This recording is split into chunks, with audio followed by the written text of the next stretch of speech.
military spending. But other dramatic cuts to social safety net programs could hurt a large part of his base supporters. Trump was particularly popular with white working-class males aged 40 and older with some to no college, and white women without a degree living in suburban and rural areas. It's a demographic that in some cases benefits from the government programs President Trump proposes cutting.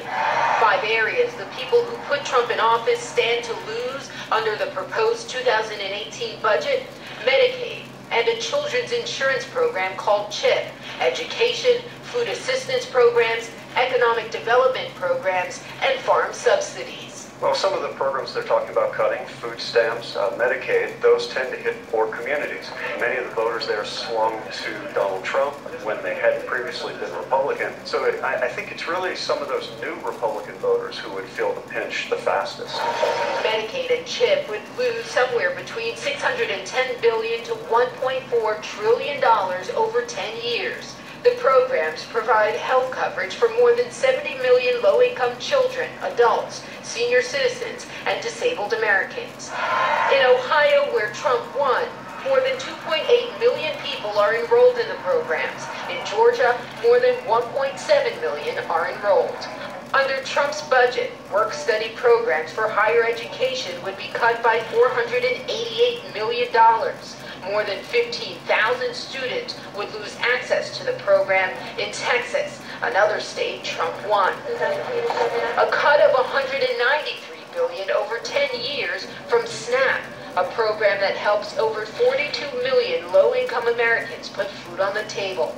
CNN found 7 of the 10 states that have the largest share of people on SNAP voted for Trump. Farm subsidy cuts would reduce spending on things like crop insurance. The budget also eliminates economic development programs in rural communities like Appalachia, including West Virginia and Pennsylvania.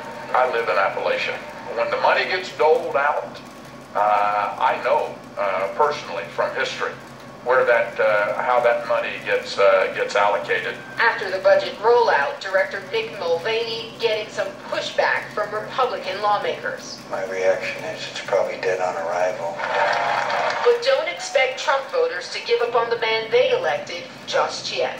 If and when people start feeling a pinch in their pocketbook, or even if they're doing okay, but they see their family members, their community suffering, that's usually when you'll see a real political shift. And now let's take a look at some economic news from Europe. Up first, the